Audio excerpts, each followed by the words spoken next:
Good afternoon, and welcome, and thank you all for coming. It's a wonderful, wonderful show of our community strength. Thank you to the Tucson Metro Chamber and the Tucson Convention Center. I like that meal quite a bit, for hosting this year's event. And congratulations, Amber, on becoming the Chamber's first female CEO.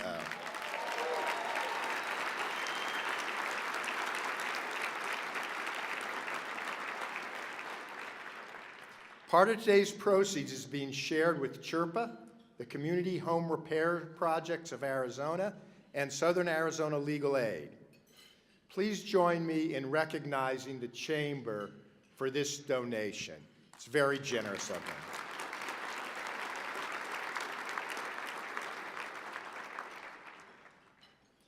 Cities operate within constraints, never more so than today. Obstacles can be overcome, but first, you need a clear vision, a shared vision of where you're at and where you want to go. We've seen what this can bring over the past few years, working with the business and nonprofit sectors on many initiatives. I'd like to thank City Manager Mike Ortega and city staff, my colleagues on the City Council, Regina Romero, Paul Cunningham, Paul Durham, Shirley Scott, Richard Fimbres, and Steve Kozaczyk, and the many people and organizations we worked with this past year. Thanks to your efforts, we continue to move Tucson forward, making progress on jobs, city services, and meeting community needs. Yesterday, we had some bad news about Rockwell Collins. We're reaching out to the company, which is being acquired by United Technologies.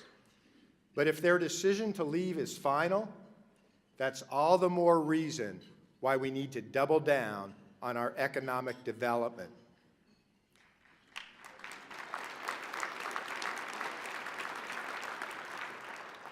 Right now, it's a volatile world, and we can't sit back and wait for employers to find us. To create jobs at the city, we offer incentives with guarantees in place so taxpayers will also benefit. Raytheon and Caterpillar are just two examples of companies we successfully engaged with, using incentives to create jobs in this community. At Raytheon, more than 1,900 jobs over 10 years. And at Caterpillar, more than 630 jobs over 5 years, for a combined economic impact of well over $1 billion from these two companies alone. In 2017, we unanimously approved incentive packages for each. Other city incentives helped create 400 new jobs in technology, healthcare, entertainment, and business services. There was more good news. A number of major employers announced expansions, from Banner Health to Geico to Vector Space Systems, creating another 5,200 jobs. And if some of these new employees want to live downtown, they can.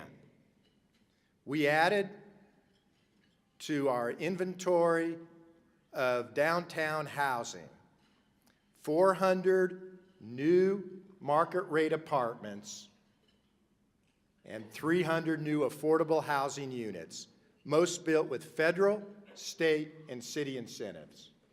We opened a new hotel, the AC Hotel by Marriott, the first hotel to be built downtown in a generation.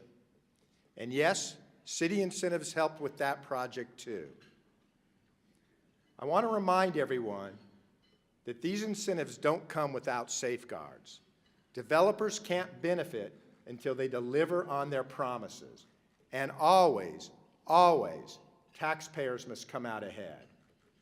Housing and hotels aren't all that's going up downtown. We're adding retail, restaurant, and much-needed new modern office space at several locations. City Park is under construction on the long-vacant Thrifty block. Caterpillar is building its facility just west of the freeway, giving its employees easy access to our urban core. Even KXCI, a local arbiter of hipness, opened a studio downtown at Hotel Congress. As mayor, I got to spin the first record. It was Martha and the Vandellas dancing in the street. Of course, Motown isn't all they play at KXCI, and incentives aren't all we offer at the city. We help economic development in a variety of ways, including working with the Chamber on Project Prosperity.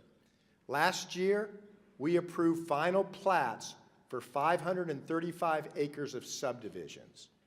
We revised our sign code, delayed impact fees, and eased zoning restrictions. We brought together staff from different departments to coordinate development review. And our Planning and Development Services Department issued 9,100 permits and completed more than 84,000 inspections. You heard that right, in the sleepy little town of Tucson. 9,100 permits and 84,000 inspections. We made gains in the 5 T's: technology, trade, transportation, tourism, and teaching. We made an agreement with Access that allowed us to obtain federal funding to start a pediatric residency program at TMC, technology and teaching. We added nonstop flights to Austin, Charlotte, Minneapolis, St. Paul, and San Jose, giving all of us 4 more reasons to fly Tucson first.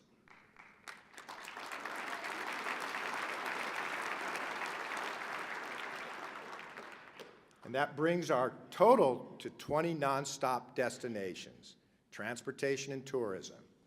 We met with business and government leaders in Mexico and Canada, speaking with aerospace industry representatives in Ciudad Obregón and Montreal, and with tourism professionals in both countries, technology, trade, and tourism.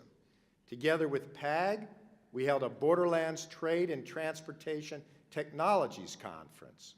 3 of the 5 T's right there in the name. We added World Festival and Event City to our World City of Gastronomy designation.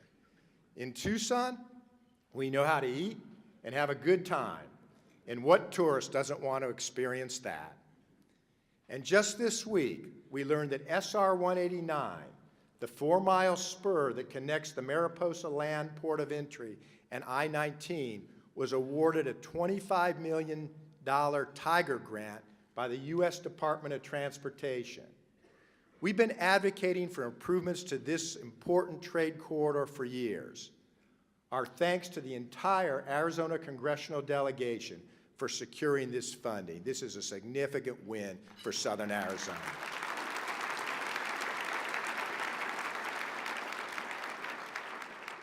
When we see things clearly, we realize we need to work in teams. Look at the Greater Tucson Healthcare Sector Partnership, founded with leading hospitals and healthcare providers. Healthcare is a fiercely competitive sector, but by seeing that they share common ground, these competitors have worked together on talent development, opioid misuse, innovation, and marketing Tucson as a healthcare and wellness destination. Promoting Tucson as a business destination, we welcomed the annual conference of the Site Selectors Guild to Tucson. We invited some of the leading site selectors in the country to come back and meet with some of our largest employers to hear from them what the region has to offer. They took us up on our invitation and visited last month. I was very pleased to hear again and again from businesses we toured their positive experiences working with the city.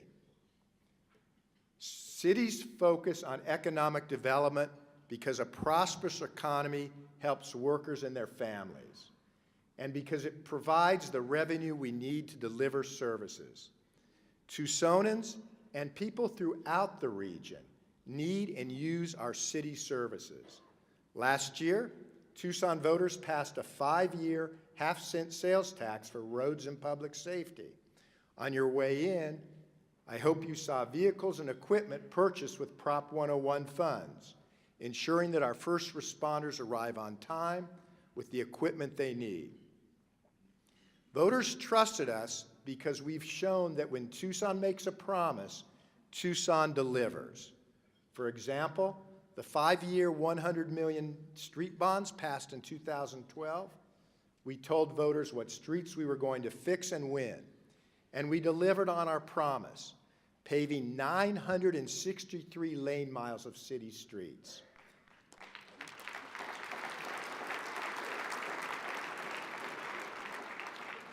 When the street bonds expire, sales tax from Proposition 101 takes over, adding another $100 million of road repair. We've been good about telling voters what we're going to buy with their money. And we've been just as good about showing voters that, yes, that's what we bought with their money under the banner of Tucson Delivers. In 2017, not only did the Tucson Fire Department win the best possible rating for fire suppression and prevention, an ISO rating of Class 1, the only fire department in the state to have that rating. But Tucson, yeah, that's a big one.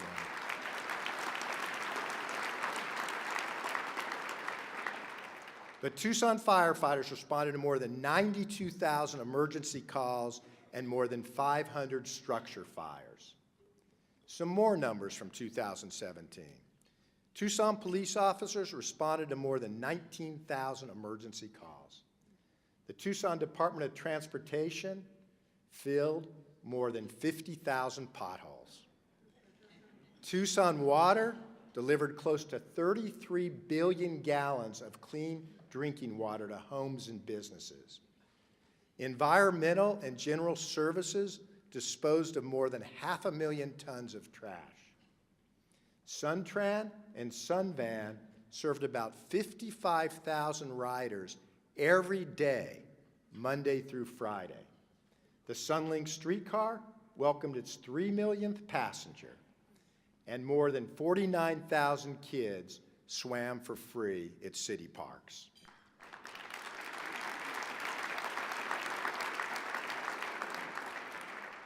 We launched TuGo Bike Share, extending our public transportation system with bikes meant for short, under 30-minute rides from station to station. We were able to launch with 330 bikes at 36 stations, thanks to sponsors, TMC, TEP, the Tohono O'odham Nation, Banner Health, Visit Tucson, Rio Nuevo, the Tucson Roadrunners, Health on Broadway, Gadsden, El Rio, and Caterpillar, and grant funders, PAG and the Federal Highway Administration. A great example of a private-public partnership.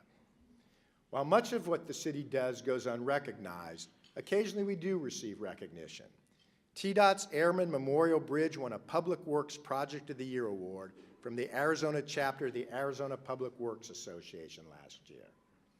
And we all celebrated Congress Street being named one of 5 great streets in America and one of 15 great places in America by the American Planning Association. Congress Street is cool.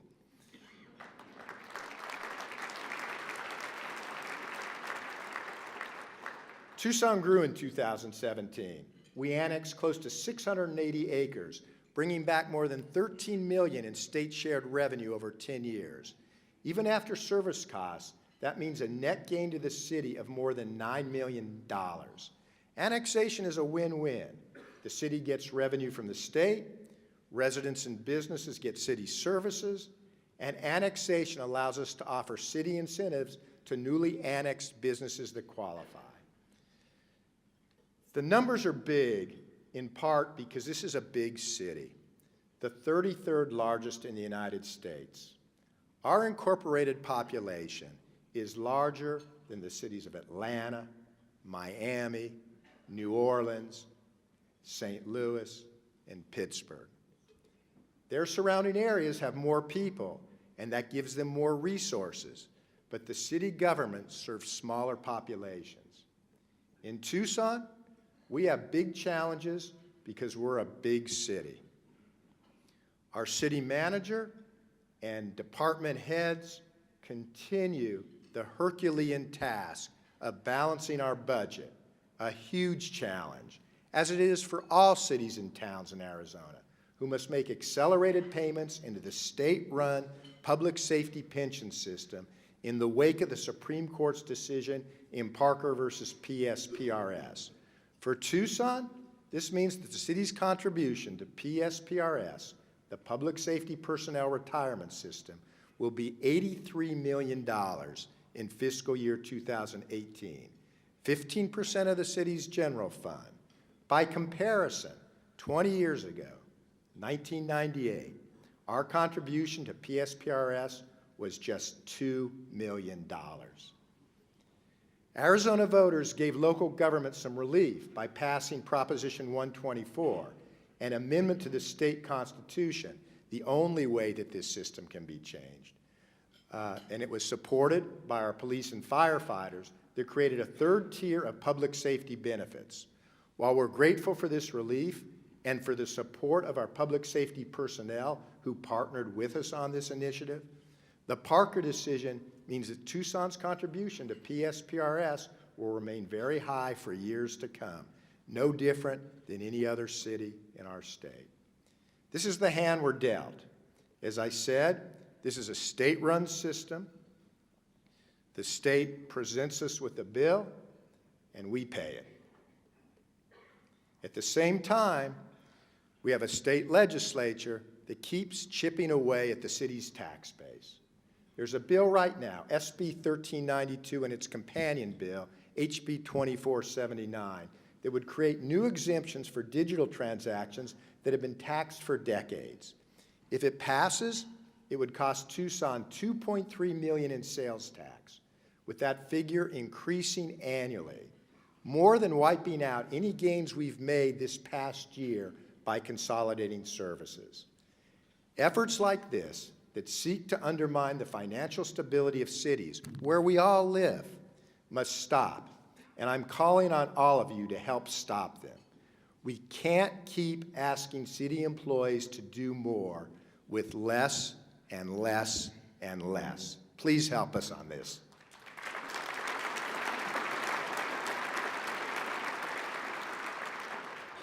Economic development is more than about business. It's about the community giving people the resources they need in order to succeed. Economic development is about education.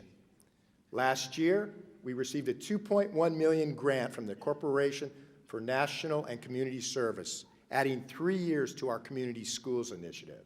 Housed at 10 local middle and high schools, Community Schools aims to increase graduation rates by surrounding students and their families with support services, including tutoring and college and career planning. In its first 2 years, Community Schools served more than 5,000 students at 8 high schools. 8 high schools that saw graduation rates with this program increase by 3%, and college attendance increased by 9.5% among graduating seniors. That's how you get things done in education. We continued our Steps to Success program with TUSD, knocking on doors of students who dropped out or are at the risk of dropping out. To date, the program has re-enrolled 617 students, and 95 are now high school graduates, with more expected this spring.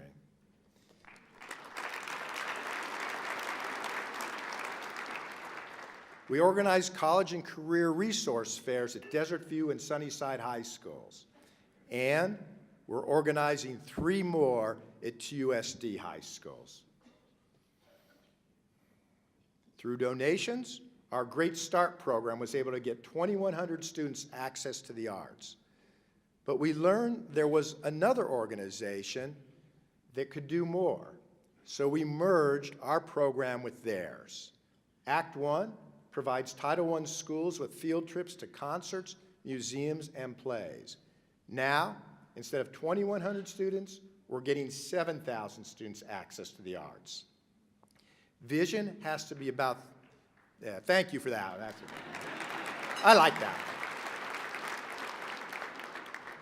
Vision has to be about the goal, not ownership of the method. Vision is about finding the right partners and being willing to compromise. We found the right nonprofit partners for Mentor Tucson Youth, our initiative to increase the number of adults volunteering as mentors. One mentor pair is here today, Jackson Bahati and his mentor, Marshawn Flanagan. Jackson came here as a refugee from Rwanda, a war refugee. Today, he speaks English, graduated high school in 3 years, and will be attending Pima Community College in the fall. He is the Boys and Girls Club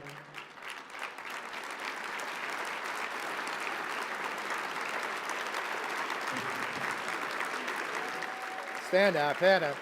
I couldn't even get it all through for you. Jackson is the Boys and Girls Club at Tucson 2018 Mark Irvin City Youth of the Year. All things he credits Marshawn with helping him to achieve. I saw Jackson stand up. Marshawn, why don't you stand up too? Really, this is what it's about.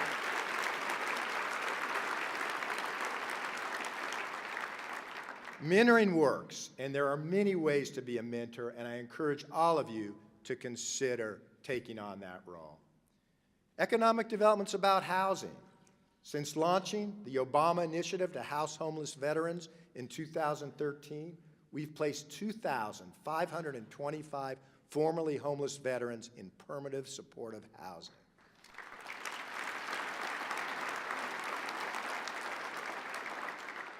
In addition, the city's homeless work program has helped more than 260 people experiencing homelessness connect with social services. Another Obama program called Pathway to Purchase, one of the programs featured in our Help for Home Buyers initiative, expended its funding, ultimately helping 1,407 families and individuals buy homes in Tucson and South Tucson. Also last year, our office held 2 homebuyer expos, one with TMC, one with Pima County and El Rio, with information on various assistance programs and home buying in general. We have 2 more coming up this year with the Pima Area Labor Federation and TUSD. Economic development is also about social services. The Second Chance Tucson Coalition, which we started with Judge Charles Pyle in 2012, held a luncheon to recruit more participating employers. I see some of you in this room, and I want to thank you. We held our 4th Second Chance Job Fair and employed many, many people. I also visited prisons to talk with inmates and administration about reentry. With the cooperation of the Federal Bureau of Prisons and the Arizona Department of Corrections, some inmates attended our job fair while still incarcerated, lining up jobs pre-release. And what we know is if we can get that job pre-release, the chance of recidivism goes down to almost nothing. We made it easier to resolve outstanding legal issues without missing work, holding evening and weekend warrant resolution court, offering affordable monthly payment plans to defendants, and reducing the need for pretrial detention by offering 24-hour telephone access to a magistrate. At the same time, we passed ordinances prohibiting texting while driving, street racing, and the sale of spice or synthetic cannabinoids. And finally, economic development is about being a welcoming city. Recognizing that we are a nation of immigrants, Tucson joins Cities for Citizenship.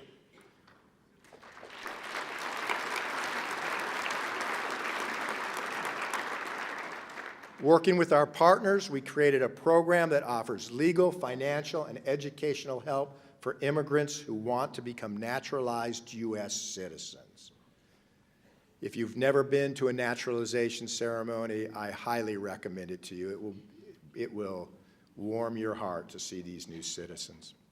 We put a section on my website called Don't Wait to Fight Hate, with resources for people to report bullying, discrimination, and hate.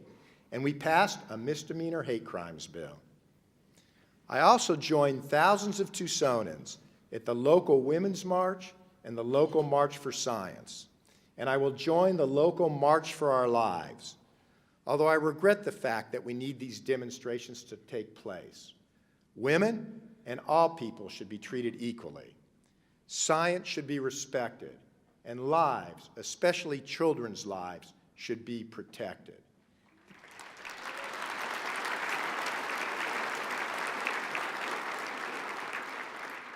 This should be a given. That it's not has inspired countless Americans to rededicate themselves to these principles, our core values of this American Republic. Vision is not just about seeing the need, it's picturing how to meet that need. Sometimes we get stuck looking for problems when we really need to be looking for solutions. You can't build on what's going wrong, but you can build on what's going right. You just have to find it. Right now, Tucson's downtown is going right. University of Arizona President Dr. Bobby Robbins has even assured me that we can expect to see an innovation center focused on medical technologies in the old Walgreens building by the end of the summer. Yeah, let's go for it. A synergy has taken hold downtown, and it's taken off. So one question is, how can we build on that success, adapt it to other parts of town? My first approach always is to look for partners. There's just 4 full-time staff members in my office, 2 part-time, and the mayor's office budget barely pays their salaries. There's no extra money at the city either.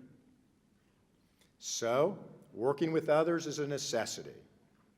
This is hardly unique to government. Successful businesses work in partnership with their vendors and customers. Successful nonprofits work in partnership with their clients. Just so happens that this year, we're working with the Rose Center for Public Leadership and the Urban Land Institute as Rose Center Fellows, along with Salt Lake City, Utah, Richmond, Virginia, and Columbus, Ohio. We were given the opportunity to work on a local land use challenge, and our team chose Oracle Road in Ward 3, a historic commercial corridor and a gateway into the city. I wanted to do 6 of these, 1 in each ward, but we had to choose 1. What we learned there can be adapted to other parts of town. South 12th Avenue in Ward 1, Tanque Verde Road in Ward 2, Houghton Road in Ward 4, the Millville neighborhood in Ward 5, Grant Road in Ward 6. Last week, we had our first presentation of preliminary suggestions, which began with observations. I have to say, I felt cautiously optimistic. That's what focusing on strengths and opportunities will do for you. There are many partners to work with, starting with those who are already there. That's how we make sure existing residents and businesses also benefit from growth and have a say in how their neighborhood develops. Once you envision the future you want, you have to look at the tools in your toolbox to attract that kind of development. We were clear about the kind of development we want with the water infrastructure incentive passed last month. Available in areas appropriate for manufacturing and logistics, such as land near the airport and along I-10 and I-19 and the Sonoran corridor, the water infrastructure incentives provides offsets to the costs of bringing water to sites that currently lack it. To qualify, businesses must pay their employees well and be socially and environmentally responsible, doing things such as adopting water conservation and green building practices and hiring military veterans. So, incentives are one tool, but in Tucson, with financial limitations on our budget and statutory limitations placed on us by the state, they can't be the main tool. For example, the City of Atlanta has 10 TIFs, or tax increment financing districts, to help attract the kind of development it wants. The state of Arizona has 1, Rio Nuevo, which the state legislature on an annual basis threatens to take away. I came into this job knowing that we had to grow our economy to be able to provide the services our residents deserve. That remains a key component of making Tucson thrive. But economic development alone can't solve all of a city's problems. Cities across the country are facing revenue shortfalls because they depend on sales tax and sales tax is not being collected. Why? Because people are shopping online. And in Arizona, cities no longer control collection of their own locally generated sales tax. The state passed a law saying they would do that, and that cities would have to pay the state to do what we used to do ourselves. Furthermore, sales tax can only go so high, and the state gets most of it as it is. The state legislature refuses to raise income tax, so when they do look at taxes, it's always sales tax. We need a more stable funding model for cities, new ways to generate revenue. We also need new ways to deliver services.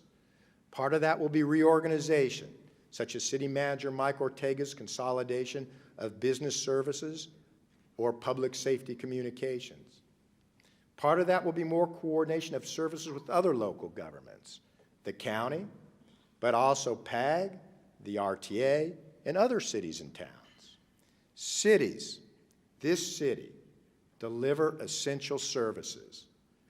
Firefighters and police need to be able to respond to emergencies. Roads need to be maintained and fixed. Streets need to be safe for everyone. Water needs to be clean and pure. Trash needs to be picked up. And kids need parks to play in. That's the business of a city, quality of life. That's the service we provide. That's the product we all demand. And it doesn't happen without investment. Here's where we start with that clear, shared vision for Tucson. A city that has the resources to provide all of that and more. For too long, our parks have been too far down on our list of funding priorities. I will ask my colleagues on the council and city staff to explore a parks initiative that includes provisions for bike and pedestrian connectivity. For too long, our police department has had too few officers. Working with my colleagues on the council and city staff, this year we will address both recruitment and retention at TPD.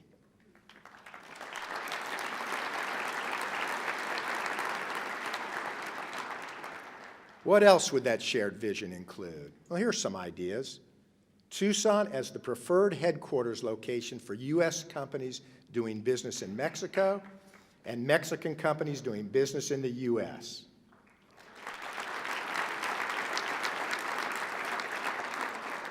Tucson recognizes a center of music and art alongside places like Austin and Santa Fe.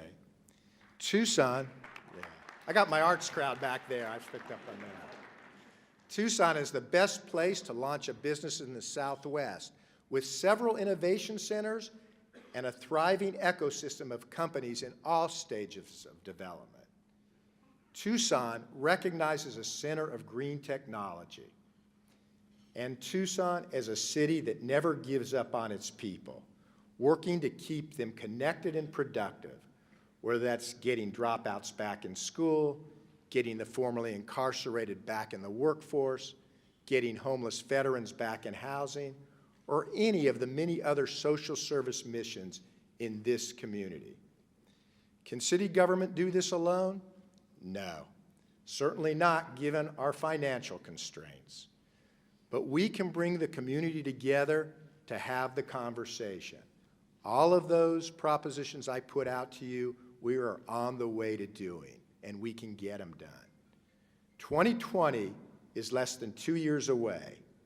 Let's look at where we're at today and where we want to be then, with clear-eyed 2020 vision. Let's strive to see things from each other's perspective and not through the distorting lens of ideology. Progress isn't made overnight, but think back to where we were in the Great Recession and look at where we're at now. We're making our own future here. Let that future be one we envision for ourselves. I want to thank all of you for what you do for Tucson. I look forward to continuing to work with each of you and for allowing me the privilege of serving as your mayor. Thank you very much.